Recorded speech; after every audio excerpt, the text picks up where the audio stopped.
The $60 mystery. $60. Think about what you're actually getting for that money. A complete mechanical wristwatch. Not a smartwatch, not a battery-powered quartz watch. A mechanical machine containing dozens of tiny components, gears, springs, and moving parts that can wind itself simply from the movement of your wrist. Then surrounding that movement, somebody has to manufacture a case. Somebody has to manufacture the dial, the hands, the crown, the crystal, the bezel, the strap or bracelet. Someone has to apply the lume. Someone has to assemble everything. Someone has to inspect it, package it, list it on AliExpress, ship it thousands of miles. And after all of that, somebody still needs to make money. So how can companies in China possibly sell automatic watches for around $60? And more importantly, what are you actually getting for your $60? If you've spent much time looking at AliExpress watches, you've probably seen automatic watches from Chinese. Manufacturers approach this price during major sales. Sometimes you'll even find recognizable brands such as Steel Dive, Addis Dive, Tandorio, and others getting surprisingly close. And some of these watches use movements from the same families you'll find inside considerably more expensive watches. So today we're following the money. We're going inside the Chinese watch manufacturing ecosystem and breaking a $60 automatic watch down piece by piece. This is Watch Bureau Investigates, and the case we're opening today is the $60 automatic watch. Who actually makes the movement? Let's begin with the heart of our $60 watch, the movement. And this is where things get interesting. Because when you're shopping on AliExpress, you'll see names like NH35, Miyota Kanrigi Mish, Seagull PT5000, and sometimes movements you've probably never heard of. But who actually makes these things? And are they legitimate watch manufacturers? Let's start with probably the most recognizable movement in the affordable Chinese watch industry, the NH35. You'll see the NH35 inside watches from Steel Dive, Addis Dive, Tandorio, San Martin, Heimdallr, and countless other manufacturers. But the NH35 isn't actually a Chinese movement. It's Japanese. The NH series is produced by TMI, Time Module Incorporated, which is part of the Seiko manufacturing ecosystem. That's important because essentially the same basic movement architecture appears within Seiko's own watch universe, while the NH version is supplied to outside watch companies. That's one reason the NH35 became so important. A Chinese company doesn't have to develop its own automatic movement. It can purchase a proven Japanese movement that's already being manufactured at enormous scale and build the watch around it. The NH35 gives you automatic winding, manual winding, hacking seconds, a date complication, and a reputation for durability. It isn't particularly glamorous. It doesn't have an especially high beat rate, and it's not trying to be haute horology. It's essentially a workhorse. And for an inexpensive watch, that's exactly what you want. But there's another Japanese movement you'll see frequently, the Miyota 8215. Miyota is part of Citizen Watch Company, another giant of Japanese watchmaking. Citizen established its movement factory in the town of Miyota, Japan, back in 1959, and the Miyota movement brand itself dates to 1980. The 8215 has become another workhorse of affordable mechanical watches, so when you see Miyota 8215 inside an inexpensive Chinese watch, the movement itself isn't Chinese. You're essentially looking at a Japanese Citizen Group movement installed inside a watch, manufactured or assembled in China, and that's a perfect example of the international supply chain we're investigating. Japanese movement, Chinese case, Chinese dial, Chinese bracelet, Chinese assembly, then the finished watch is sold worldwide through AliExpress. But China also has some very serious movement manufacturers of its own. One of the biggest names is Seagull. Seagull is based in Tianjin, China. And unlike many AliExpress watch brands, Seagull actually manufactures mechanical movements itself. The company produces everything from relatively simple automatic movements to chronographs and even extremely complicated tourbillons and minute repeaters. Seagull specifically describes itself as capable of complete in-house mechanical movement production.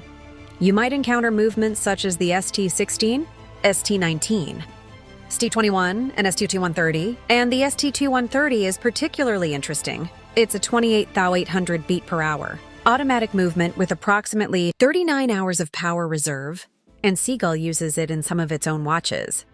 Then there's another movement that appears frequently once you move into somewhat more expensive Chinese watches, the PT5000. This is a Chinese movement based on the architecture of the famous Swiss ETA 2824 family. That gives manufacturers access to a higher beat, 28,800 vibrations per hour movement, without necessarily stepping all the way up to the price of a Swiss movement. You'll find PT5000 options in watches from brands such as San Martin and Chronos. Then there are other Chinese movement manufacturers that don't receive nearly as much attention from casual collectors. Hangzhou Watch Company is another significant Chinese movement producer. And there's Peacock, based in Dandong. Peacock isn't merely a watch logo. Liaoning Peacock Watch says its manufacturing operation handles movement research and development, component production, movement assembly, and movement sales. That's an important distinction because there are Chinese companies that primarily market finished watches. And then there are Chinese companies actually manufacturing the machines that make those watches tick. So when we're trying to understand how China can build a $60 automatic watch, we shouldn't imagine the manufacturer walking into a store and paying retail price for an NH35. They're operating inside a massive international movement market. They can choose between Japanese movements from the Seiko or Citizen ecosystems, Chinese movements from companies like Seagull, Hangzhou, and Peacock, or other Chinese alternatives depending on the specifications and price target. And that gives the manufacturer something extremely valuable: choice. If an NH35 makes our $60 target impossible, they can select another movement. If they want a recognizable Japanese name on the specification sheet, they can pay more. If they want a smoother 28,800 beat movement for a more expensive watch, they can move into something like a PT5000 or ST3A. And if they're building the absolute cheapest automatic watch possible, there are lower-cost Chinese movements available as well. That's the first major secret behind our $60 watch. The manufacturer isn't designing the engine. They're choosing the engine that best fits the budget. And because millions of mechanical movements are being produced across Asia, they have a lot of engines to choose from. Seagull's own materials confirm that it develops its movements in-house and currently uses calibers such as the T2130 in its watches.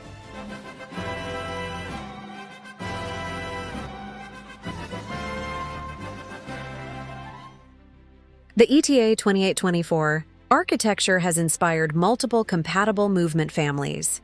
The more useful story is that China developed movements around a proven Swiss architecture, giving Chinese watch brands access to 4 Hz, 28,000 VPH, performance at substantially different economics. How do they make the case so cheap? Now that we've selected the engine for our $60 automatic watch, we need somewhere to put it: the case. And at first, this seems like another expensive problem. Think about what actually has to happen to create a stainless steel watch case. We need the main case body, the case back, a crown, a bezel if we're building a dive watch, threads for the crown and case back, lugs that properly accept the bracelet, gaskets to help keep water out. And all of this has to be machined accurately enough that the movement, dial, crystal, crown, and other components actually fit together. If we were starting a brand in the United States and wanted a completely original watch case, manufactured in relatively small quantities, this could become expensive very quickly. We'd need a design, engineering drawings, computer modeling, prototypes, CNC programming, potentially new tooling, testing, and probably several revisions before we ever produce the first watch we could actually sell. But remember what we discovered in episode 1. Our Chinese manufacturer doesn't necessarily have to start from zero. That's the key. China already has an enormous watch component manufacturing infrastructure. And somewhere in that ecosystem, there are factories that already know how to produce the type of case we need. Let's say we're building a 40mm dive watch. That's not an unusual request. Factories have been producing dive watch cases in enormous quantities for years. They already understand the dimensions. They already have CNC programs. They may already have compatible crowns, compatible bezels, compatible sapphire crystals, compatible case backs, and most importantly, they already know how to make that case accept movements like the NH35 or Miyota 8215. So instead of saying, "Design me an entirely new watch," our company can essentially say, "Show me what you've already got." And that's where the economics change dramatically. Imagine opening a supplier catalog. Maybe there are dozens or even hundreds of available case configurations. Dive watches, field watches, pilot watches, dress watches, GMT cases, chronographs, different diameters, different lug widths, different bezel designs, different crown positions. Our brand can choose a proven platform and then start modifying it. Maybe we change the bezel. Maybe we change the crown. Maybe we brush the top surfaces and polish the sides. Maybe we apply a black coating. Maybe we change the case back. But the basic engineering has already been done. And there's another important factor: 316L stainless steel. You'll see those words constantly on AliExpress. And they sound impressive, because 316L is also used by much more expensive watch manufacturers. But here's something important to understand. 316L stainless steel isn't some exotic luxury material reserved for expensive watches. It's a widely used industrial stainless steel. It's used in watches because it has excellent corrosion resistance. It's durable, it can be machined and polished well, and it's suitable for prolonged contact with skin. So when a $60 Chinese watch advertises a 316L stainless steel case, that claim isn't automatically unbelievable simply because the watch is inexpensive. The raw material itself isn't necessarily where the enormous expense comes from. What can become expensive is what you do with that material. How many machining operations are performed? How complicated is the geometry? How much hand finishing is involved? How crisp are the transitions between brushed and polished surfaces? How tightly are the tolerances controlled? How many cases are rejected because they don't meet specification? That's where the difference starts showing up. A $60 watch might have a perfectly respectable brushed stainless steel case, but look closely at a more expensive San Martin. You may start seeing sharper transitions, more complicated polishing, cleaner chamfers, more precise brushing, more complex case geometry, and tighter overall execution. Same general material, different amount of work.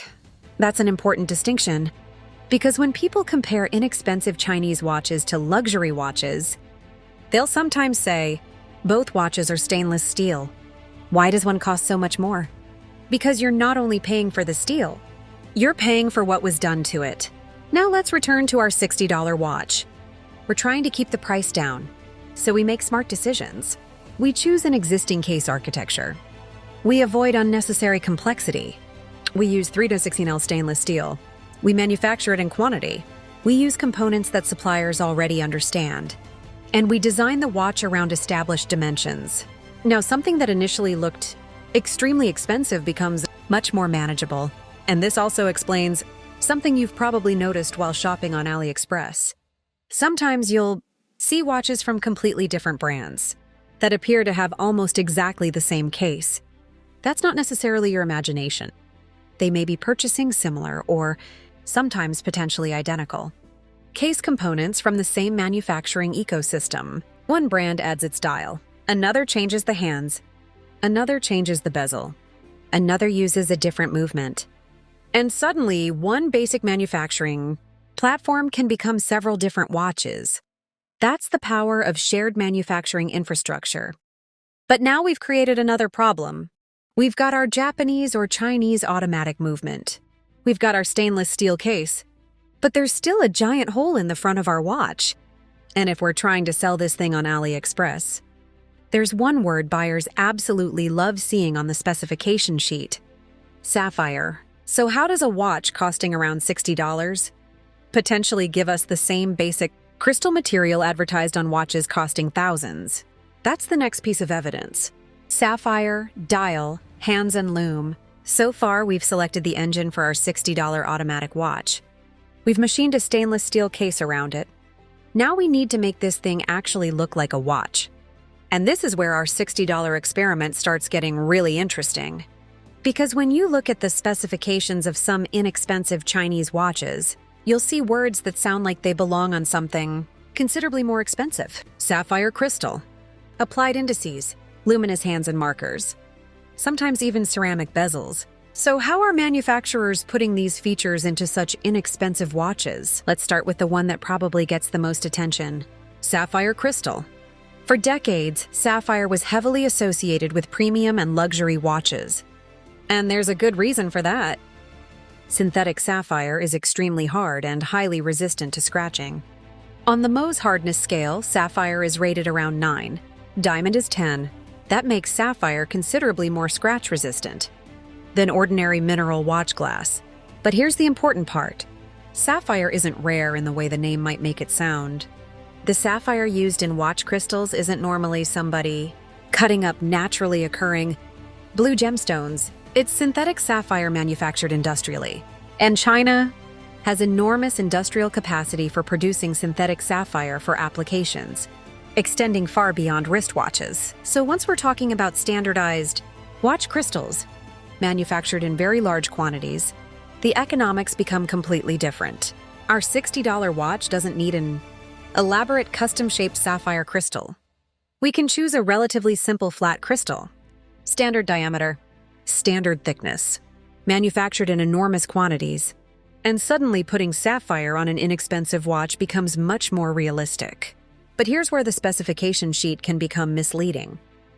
Two watches can both say sapphire crystal, and those crystals don't necessarily deliver exactly the same experience. One may have excellent anti-reflective coating. Another may have little or no AR coating. One might use a beautifully shaped box sapphire. Another uses a basic flat crystal. One may have excellent optical clarity from every angle. Another may produce more reflections. So once again, we're learning something important. The material tells you what something is.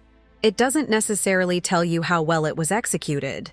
And now we need something underneath that sapphire: the dial. This is one of the most visually important parts of any watch. It's also another area where China's enormous supplier network gives our $60 watch an advantage. A manufacturer doesn't necessarily have to create an entirely new dial production process for every model. Specialized dial manufacturers can produce dial blanks in enormous quantities. From there, manufacturers can change colors, printing, logos, date windows, indices, textures, and lume. This helps explain something we discussed in episode 1. You might find several watches from completely different brands, where the basic dial architecture looks suspiciously similar. That doesn't automatically mean one brand copied another. They may be working from components or manufacturing techniques available through the same supplier ecosystem. Now let's talk about applied indices. You'll sometimes find raised metallic hour markers on surprisingly inexpensive watches, and visually, that can make a watch appear considerably more expensive. But once those indices are being stamped or manufactured by the thousands, the cost per individual marker becomes very small. Machines can position components, manufacturing processes can be repeated, and again, volume drives down cost. Next are the hands: hour hand, minute hand, seconds hand, maybe a GMT hand depending on the watch. They need to be stamped or cut, finished, potentially polished, filled with lume, and installed precisely onto incredibly small movement posts. Once again, our manufacturer has a decision to make. Do we design an entirely unique handset, or do we choose something already being manufactured? For a $60 watch, you can probably guess which option makes more financial sense. And that brings us to something AliExpress watch buyers absolutely love: lume. Turn the lights off on a steel dive or Addis dive, and sometimes the result is surprisingly impressive for the price. Luminous material itself isn't necessarily the expensive part.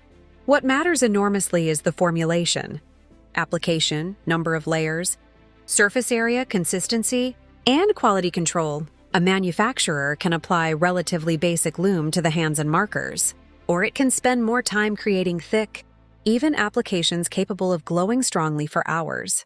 This is why two watches can advertise luminous hands and indices while performing completely differently in the dark. And this is another area where brands such as Steel Dive have built strong reputations. They've learned that affordable watch buyers care about lume. So instead of spending money everywhere, a manufacturer can deliberately prioritize something customers will immediately notice: That's an important part of building an inexpensive watch. You don't necessarily make everything cheap. You decide where to spend the money. Maybe we use a proven movement.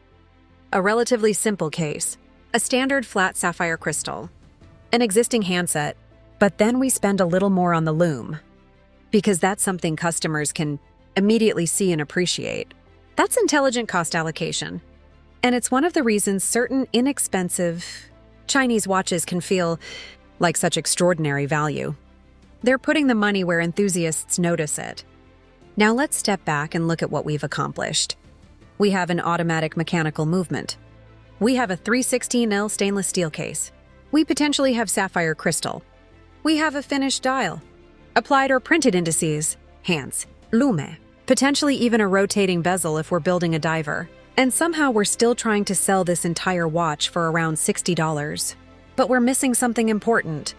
Something that can completely change how expensive or cheap a watch feels the moment you pick it up. The bracelet and clasp. And this is where manufacturers have some very interesting decisions to make. Because you can hide cost savings inside a movement. You can hide them underneath a dial. But put a cheap bracelet in someone's hand, and they'll know almost immediately. That's our next piece of evidence. Bracelet, clasp, and final assembly. At this point, our $60 automatic watch is starting to look surprisingly complete. We have our movement, our stainless steel case, our sapphire crystal, or perhaps mineral glass if that's where the manufacturer decided to save some money. We have our dial, hands, indices, and lume. But now we arrive at one of the components that can reveal the price of a watch almost immediately. The bracelet and clasp. Because you can read 316L, stainless steel bracelet, on two different specification sheets and assume you're getting essentially the same thing. You're not. A stainless steel bracelet is actually a surprisingly complicated assembly. Think about everything involved. Every individual link has to be manufactured. The links have to be finished. They have to articulate against one another. We need end links connecting the bracelet to the case. We need pins or screws holding everything together. And then we need the clasp. If the tolerances aren't right, you feel it. If the edges are sharp, you feel it. If the links don't articulate properly, you feel it. If the end links don't fit tightly against the case, you can see it. And if the clasp feels thin, loose, or rattles, you know it almost immediately. That's why the bracelet is one of the easiest places for us to see where our $60 budget went. Solid doesn't necessarily mean premium. You'll often see words like solid stainless steel bracelet, solid end links, milled clasp. Those are useful specifications. But once again, they don't tell us everything. Two bracelets can both use solid stainless steel links and still feel completely different. One may have relatively simple brushing and basic edges. Another may have beautifully finished sides, polished accents, extremely smooth articulation, tight tolerances, and almost no unwanted movement. The material can be similar. The execution isn't. It's exactly what we discovered with the case. Same material does not mean same pins, pin and collar, or screws. Then we have to connect the links. One inexpensive solution is friction pins. They're simple. They're proven. And they're inexpensive. Other bracelets use pin and collar systems. More premium bracelets often use screws. Screws make sizing much easier for the owner and generally feel like a premium feature. But screws also require threaded components and additional machining. Remember our rule. Every additional manufacturing operation costs something. If we're trying to hit $60, saving a little money across thousands of bracelets starts becoming significant. So friction pins aren't necessarily evidence of a bad watch. They're evidence of a manufacturing decision. Then there's the clasp. This might be where the difference becomes even more obvious. At the inexpensive end, we might use a relatively simple clasp. Perhaps stamped components, basic micro-adjustment holes, a conventional safety lock. It works. It keeps the watch on your wrist. Mission accomplished. But move into more expensive Chinese watches and things start changing quickly. Now, we might get a fully milled clasp, push-button release, better machining, smoother edges, on-the-fly micro-adjustment, more precise tolerances, potentially even tool-free adjustment while the watch is still on your wrist. Those features feel fantastic, but none of them are free. And this is one of the reasons a San Martin or another higher tier Chinese watch can feel substantially more expensive the second you handle it. Even if the specification sheet doesn't initially look dramatically different, the bracelet and clasp communicate quality directly to your hand, or don't use a bracelet at all. But our $60 watch manufacturer has another option. Forget the stainless steel bracelet. Use rubber. Use nylon. Use leather. Now we've eliminated dozens of machined metal components. No individual steel links. No end links. No complicated bracelet finishing. No link screws or pins. Potentially no expensive milled clasp. And suddenly we've freed up part of our manufacturing budget for something else. Maybe now we can afford sapphire. Maybe we can afford better lume. Maybe we can keep the NH35 instead of switching to a less expensive movement.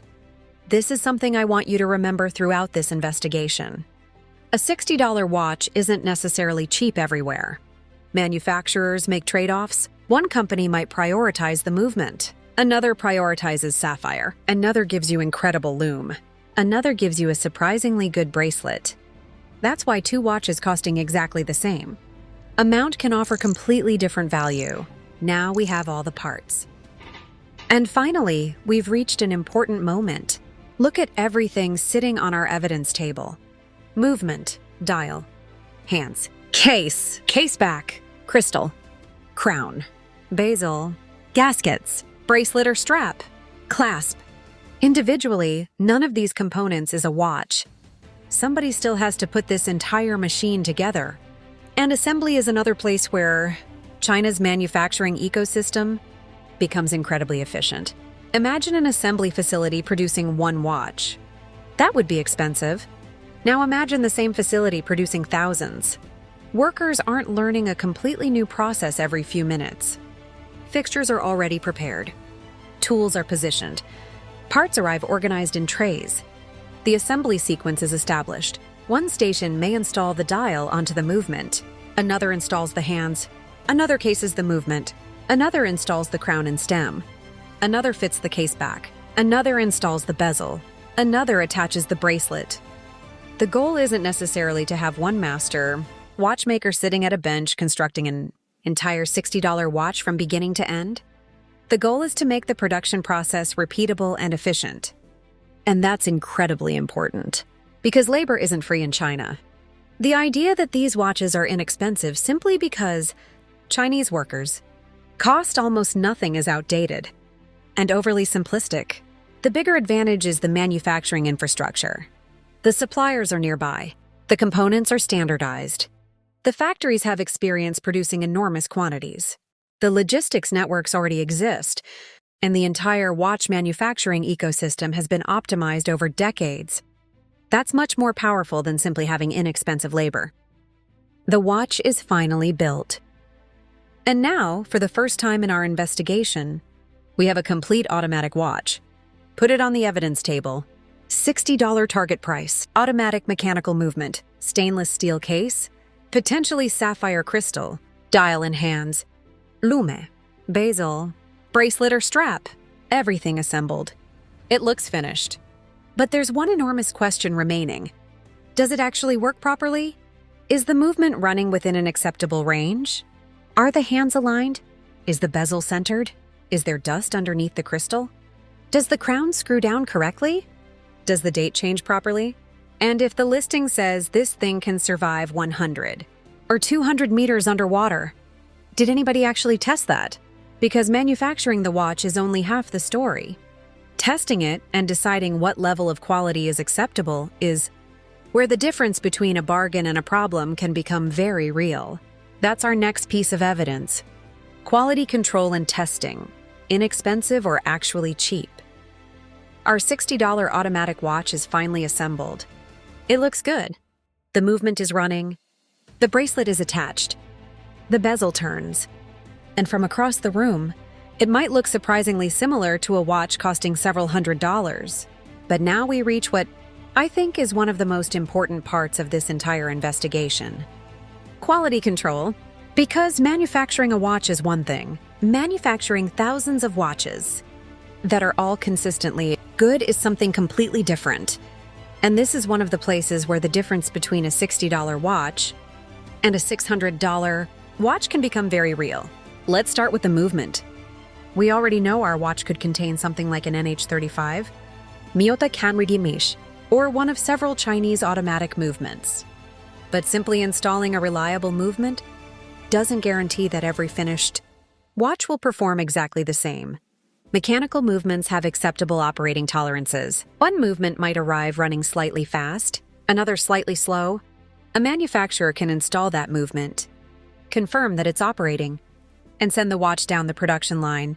Or they can spend additional time testing and regulating it. That means putting the watch or movement on a timing machine, measuring its performance, making adjustments when necessary, and potentially testing it in multiple positions. And every additional minute spent doing that costs money. That doesn't mean a $60 automatic will necessarily be inaccurate. You might get one that performs remarkably well, but at this price, I wouldn't automatically assume that someone spent significant time individually regulating every movement unless the manufacturer specifically says so. And accuracy is only the beginning. The alignment test. Take a close look at the dial. Does the 12 o'clock marker actually line up with 12? Is the chapter ring centered? If it's a dive watch, does the bezel pip align properly with the 12 o'clock index? Does the seconds hand hit the markers properly? Is the date centered inside the date window? Are the hands installed correctly? These sound like tiny details, and individually they are. But premium quality control is largely about catching tiny details before the customer ever sees them. Imagine a production run of 1,000 watches. If the company spends additional time carefully examining every single one, that's additional labor. If 50 watches don't meet the company's standards and have to be corrected or rejected, that's additional cost. And the tighter your acceptable tolerances become, the more watches potentially fail inspection. That's something a specification sheet will never tell you. 2 watches can both say NH30 theme, sapphire, 36L stainless steel, 200-meter water resistance. But one company may accept something another company would reject. That's a major part of quality. The dust test. Then there's something incredibly simple. Dust. One tiny particle underneath the sapphire crystal can drive a watch collector absolutely crazy. And once that watch is sealed, removing it isn't necessarily something the average buyer can easily fix. Keeping components clean during assembly requires a controlled environment, proper procedures, inspection, and time. Again, none of this appears on the AliExpress specification sheet. There's no box that says, extra employees spend another 30 seconds checking for dust. But those small processes influence the finished product. The lume test. Then we have lume. Earlier, we talked about how relatively inexpensive watches can still deliver surprisingly strong lume. But quality control matters here too. Are all the hour markers filled evenly? Are the hands equally bright? Is one marker noticeably weaker than the others? Was enough luminous compound applied? Is the application clean around the edges? A company can simply confirm that the watch glows, or it can establish a more demanding standard for brightness. Consistency and application. Those are 2 very different levels of inspection. Now let's put it underwater. And now we reach one of the biggest claims you'll see on AliExpress. Water resistance, 100 meters, 200 meters, sometimes 300 meters or more. Those numbers look fantastic on a product listing. But here's the question Watch Bureau cares about. How is that rating verified? A watch designed for water resistance requires several things to work together. The crystal has to seal properly. The case back has to seal. The crown has to seal. Gaskets need to be correctly installed. And the case itself has to maintain integrity under pressure. A screw-down crown can help create a secure sealing system, but simply having a screw-down crown does not automatically prove a particular depth rating. Testing is what gives us confidence. Manufacturers can use dry pressure testing equipment that detects tiny case deformation or leakage without actually filling the watch with water. Other testing methods use air pressure or water pressure chambers. For serious dive watches, pressure testing becomes particularly important. But here's another distinction viewers should understand. Testing the design is not necessarily the same thing as testing every watch. A manufacturer might validate samples from a production run. Another company may test every individual watch. Those approaches do not cost the same amount of money. So if an inexpensive watch says 200 mAh on the dial, I wouldn't tell viewers that the rating is false. But I also wouldn't automatically assume that every individual watch received an extensive pressure test unless the manufacturer provides evidence of that process. That's an important difference. The bezel test. Now rotate the bezel. Does it have excessive backplay? Are the clicks consistent? Does it line up perfectly at 12? Does it feel crisp? Again, none of these things necessarily determine whether the watch tells time. But they're part of what separates a watch that merely functions from a watch that feels well made. The same goes for the crown. Screw it down. Does it engage smoothly? Do the threads feel clean? Does it feel gritty? Does the stem operate correctly through winding, date setting, and time setting positions? Every one of these operations can be inspected. The question is how much inspection the manufacturer is willing to pay for. The real cost of quality control. And this is where people sometimes misunderstand inexpensive Chinese watches. Quality control isn't a physical component. You can't photograph it for the product listing. You can't put it on the specification sheet beside sapphire crystal. But it costs money. Employees need to perform inspections. Equipment has to be purchased and maintained. Testing takes time. Defective components have to be repaired, replaced, or discarded. And the stricter the manufacturer's standards become, the more expensive that process becomes. Think about our $60 watch. If the factory can assemble it quickly, perform a basic functional inspection, package it and move on, the cost stays low. If we start demanding movement regulation, multiple position timing tests, individual pressure testing, detailed cosmetic inspection, perfect bezel alignment, perfect hand alignment, more stringent bracelet inspection, and rejection of every watch that falls outside tighter tolerances, our $60 target starts becoming considerably harder. That's why quality control may be one of the most important things you're paying for as you move up the Chinese watch market, not necessarily better ingredients. Better consistency. This explains San Martin. And now something we mentioned earlier starts making more sense.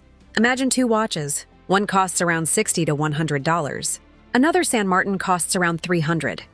Both might advertise an NH35, 36L stainless steel, sapphire crystal, a ceramic bezel, strong lume, and 200-meter water resistance. On paper, somebody might say, these watches are basically the same. They're not necessarily the same. The difference may be in areas the specification sheet can't easily describe.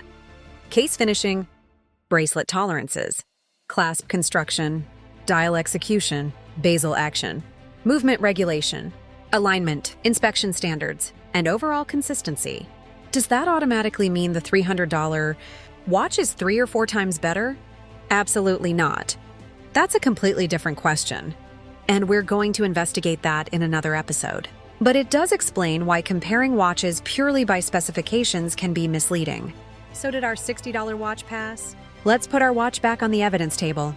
Movement running? Check. Hands functioning? Check. Crown operating? Check. Bezel rotating? Check. Dial clean? Hopefully. Alignment? Looks good. Water resistance? That's where I'd want evidence before making assumptions. And that's the correct way to look at an inexpensive automatic watch. Don't expect perfection simply because the specifications look incredible. Instead, ask, what did the manufacturer prioritize? Because if our $60 watch comes with a reliable automatic movement, a good stainless steel case, sapphire crystal, strong lume, and acceptable quality control, that's an extraordinary amount of watch for the money. But there's still one problem with our investigation. We've explained how they can manufacture it. We haven't explained how they can sell it to you for $60 and still make money. AliExpress takes part of the transaction. There's packaging, shipping, advertising, returns, customer service, sometimes affiliate commissions. And somewhere along the chain, the manufacturer and seller still need a profit. So where does the money come from? That's our next investigation. The AliExpress economics. How does everybody get paid? At this point, we've answered the manufacturing question. We know how our $60 automatic watch can exist. The movement can come from a major Japanese manufacturer like TMI or Miyota, or from one of several established Chinese movement manufacturers. The case can use an existing platform. The sapphire crystal can be mass-produced. The dial, hands, and indices can come from specialized suppliers. The bracelet can be simplified or eliminated completely in favor of a strap. And efficient assembly allows all those components to come together at scale. But there's still something that doesn't seem to add up. Because manufacturing the watch isn't the end of the story. Our target is around $60 at retail. That means the watch still has to leave the factory, appear on AliExpress, travel thousands of miles, arrive at your house, and somewhere along the way, people still need to make money. So how does that work? The traditional watch business. First, imagine a more traditional watch distribution model. A manufacturer produces a watch. That watch might then move to an exporter or importer. From there, it can go to a distributor, then a retailer, and finally, you. At several points in that chain, another business becomes involved. And every business has expenses. Employees, warehouses, inventory, marketing, shipping, returns, customer service, rent, and ultimately profit. So the price you see inside a traditional jewelry store isn't simply the cost of manufacturing the watch. You're paying for an entire distribution and retail system surrounding it. Now compare that with AliExpress. China changed the distance between factory and customer. One of the most powerful things about AliExpress isn't simply that products are manufactured in China. It's that the platform can dramatically shorten the distance between the manufacturing ecosystem and the customer. Instead of factory, exporter, importer, distributor, retailer, customer, the chain can potentially look much more like manufacturer or brand, AliExpress storefront, customer. That doesn't mean there are literally zero companies or logistics providers in between. There obviously are, but economically, we've removed several traditional layers that would normally need their own margin. And when the retail price is only $60, eliminating those layers matters enormously. Sometimes the brand is closer to the factory than you think. And this takes us directly back to episode 1. Remember the OEM and ODM manufacturing model. Some AliExpress watch brands don't necessarily operate like traditional Swiss watch companies with enormous vertically integrated factories. A brand may work directly with an assembly, manufacturer, and specialized component suppliers. In some situations, the seller, brand, assembler, and manufacturing network may be closely connected. That means we're not necessarily dealing with a factory selling a watch for $20, then somebody selling it for $30, then somebody else selling it for $45, before a retailer finally asks $60. The chain can be considerably shorter, and every layer we remove gives us more room inside that $60 retail price. But AliExpress isn't free. Now, we need to make something very clear. AliExpress isn't a charity. The platform has seller fees and commercial programs. Payment processing costs money. Advertising and promotional placement can cost money. Affiliate marketing can cost money. Returns cost money. Customer disputes cost money. And depending on the transaction and destination, taxes, customs rules, tariffs, and other import-related costs can also affect what the buyer ultimately pays. So when you pay $60 for a watch, the manufacturer or seller isn't simply putting $60 in their pocket. Not even close. That $60 has to support the entire transaction. And that's why we need to be careful when people online say things like, if the watch sells for $60, it probably costs $10 to make. Maybe, maybe not. Without actual factory invoices, supplier contracts, order quantities, platform arrangements, shipping agreements, and production data. That's speculation. Watch Bureau isn't going to invent a fake cost breakdown just because it makes a good graphic. What we can investigate is why the economics are possible. Volume changes everything. Let's imagine selling one watch. The economics aren't particularly impressive. But what if the same case platform is used across 5 models? What if the manufacturer orders thousands of crystals? Thousands of crowns? Thousands of handsets? Thousands of movements? Now fixed costs are being spread across far more watches. The same CNC programming can produce case after case. The same assembly fixtures can be reused.